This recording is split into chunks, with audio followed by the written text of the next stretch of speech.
오늘의 말씀은 사무엘하 11장 1절부터 13절까지의 말씀입니다. 그 해가 돌아와 왕들이 출전할 때가 되매 다윗이 요압과 그에게 있는 그의 부하들과 온 이스라엘 군대를 보내니 그들이 암몬 자손을 멸하고 라빠를 에워쌌고 다윗은 예루살렘에 그대로 있더라.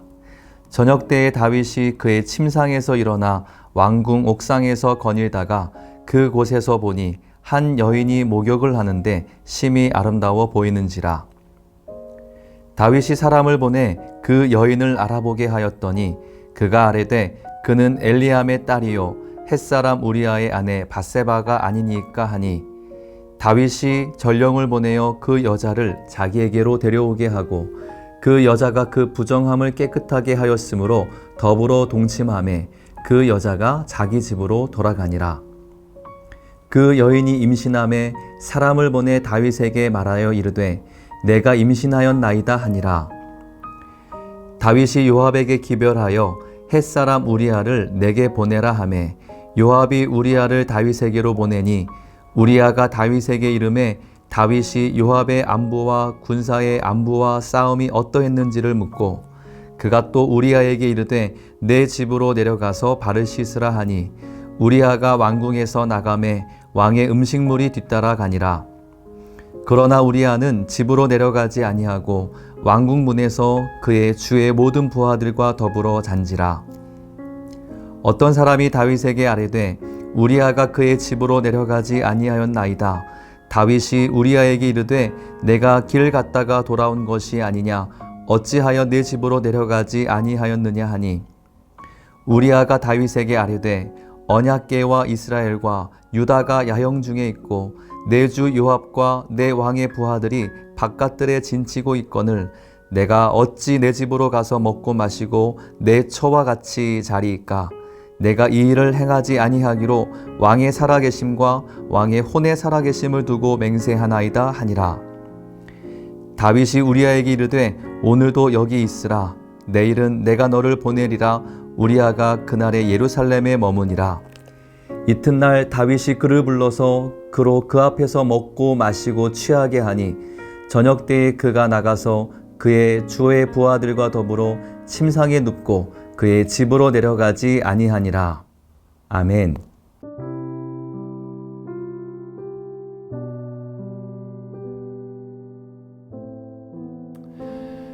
할렐루야. 오늘도 생명과 호흡을 주신 하나님께 감사와 찬양을 드립니다. 오직 하나님께만 예배하는 귀한 날 되시기를 축복합니다. 청교도 신학자 존 오웬은 이런 말을 했습니다. 상대방이 어떤 사람인지 알아보려면 그 사람의 행동보다는 그 사람의 마음속에서 솟아나는 욕구를 살펴라.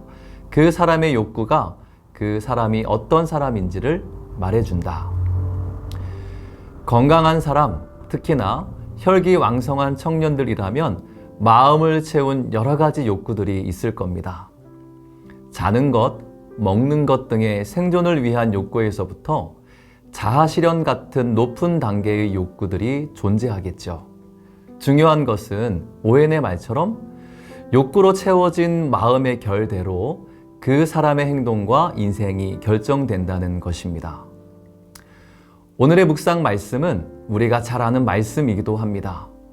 늘 하나님께 여쭙고 하나님을 예배했던 예배자 다윗이 그의 평생 씻을 수 없는 중한 죄를 짓는 사건을 담고 있는 본문입니다. 저는 오늘 큐티의 제목을 마음이 풀어지면 죄의 문이 열립니다 라고 잡아보았는데요.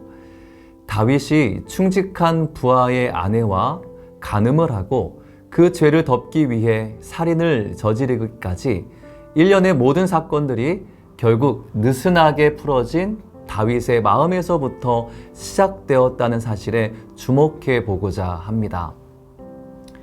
본문 1절을 보면 암몬과의 전쟁을 수행하는 중에 왕들이 출정해야 하는 때가 되었음에도 불구하고 전쟁의 승리를 자신했던 다윗은 부하들만 전장에 보냅니다. 2절에 저녁 때에 다윗이 그의 침상에서 일어나 왕궁 옥상에서 거닐다가 그것에서 보니 한 여인이 목욕을 하는데 심히 아름다워 보이는지라. 자, 늘어지게 한숨 자고 전장이 아닌 침상에서 일어난 다윗. 느슨하게 풀어져 버린 다윗의 마음속에 목욕을 하고 있는 여인의 모습이 들어옵니다. 풀어진 마음의 빗장을 열고 유혹의 잔상이 들어온 이후 다윗의 마음속에는 죄가 견고히 자리 잡기 시작합니다. 사람을 보내 그 여인이 누구인지 알아보게 하고 자신을 위해 전장에서 충성스럽게 싸우고 있는 용사의 아내라는 것을 들었음에도 욕망을 잠재우지 아니하고 밧세바와 동침을 합니다. 우리가 알고 있는 하나님께 여쭙던 다윗, 내 평생 소원이 하나님과 의논하며 사는 것이라 고백했던 다윗은 어디 간 걸까요?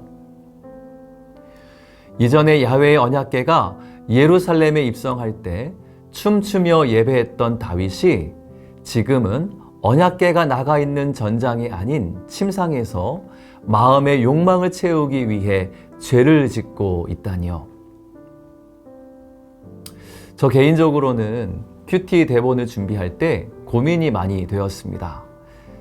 영적으로도 상당히 중요하고 방대한 내용을 담고 있는 이 본문 안에서 짧은 시간 무엇을 나누어야 할까? 우리 청년들과 오늘 하루 어떤 기도를 드리면 좋을까? 문득 떠오른 성경의 구절이 바로 잠언 4장 23절 말씀입니다. 모든 지킬 만한 것 중에 더욱 내 마음을 지키라. 생명의 근원이 이에서 남이니라. 마음에 가득한 것이 내 인생을 결정한다면 우리는 먼저 자신의 마음을 점검해야만 합니다. 내가 추구하고 에너지를 쏟는 마음의 영역에 하나님이 계시는지, 하나님의 말씀으로 채워져 있는지 영민하게 들여다보아야 합니다. 우리의 마음이 느슨해지고 이것에 세상적인 욕망이 들어올 때 우리 또한 다윗처럼 죄에 사로잡혀 쉽게 죄를 지을 수밖에 없는 연약한 사람이라는 것을 기억해야만 합니다. 그래서 오늘도 하나님께 예배하며 성령의 충만을 구하고 사랑과 은혜로 보호해 주시길 기도해야 하는 것이죠. 큐티를 마무리하며 찬양 한 곡을 함께 나누기를 원하는데요. 이 찬양의 가사 중 주 나를 놓지 마소서라는 간절한 간구가 계속 맴돌더라고요. 오늘 하루도 우리를 붙드시고 마음을 지켜주시는 하나님, 실수하고 죄를 지은 자에게 인자와 긍휼의 용서의 은혜를 부어주시는 하나님이 당신과 함께 하시기를 예수님의 이름으로 축복합니다. 우리 인생의 길이 되시는 주님이 결국 하나님 앞에 서는 그날까지 마음을 붙들어 주실 것을 확신합니다.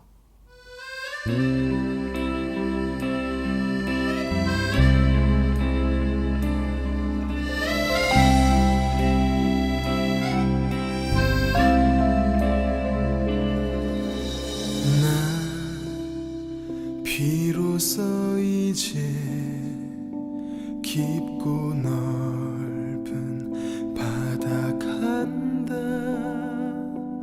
두려움에 떨고 있는 내 손을 주는 결코 놓치지 않으셨다. 나 비로소 이제 폭풍우를 뚫고 간다. 비바람에 흔들리는 나약한 나를 잡아주시는 그분은 나의 주님. 주 나를 놓지 마소서.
기도하겠습니다. 사랑의 하나님, 오늘도 우리의 삶에 생명을 주심을 감사합니다. 오직 하나님께만 경배하며 찬양하는 하루의 삶이 되게 하여 주시옵소서. 모든 지킬 만한 것 중에 더욱 내 마음을 지키라 말씀하신 주의 말씀을 기억하며 기도하오니 주께서 우리의 마음을 새롭게 하시고 오직 성령으로 채우셔서 죄가 틈타지 아니하도록 지켜 보호하여 주시옵소서. 특별히 주님께 범죄하여 통회하는 심령으로 용서를 구하는 심령들 위해 한량없는 주님의 사랑과 용서의 은혜를 베풀어 주시옵소서. 찬양하며 고백한 것처럼 주님이 결코 나를 놓지 않으심을 확신합니다. 우리 인생 항해의 인도자가 되시는 하나님만 온전히 의지하는 주의 백성들 되게 하여 주시옵소서. 우리 삶의 주인 되시는 하나님께 모든 영광과 찬송과 감사를 올려드립니다. 홀로 영광받아 주시옵소서. 예수님의 이름으로 기도합니다. 아멘.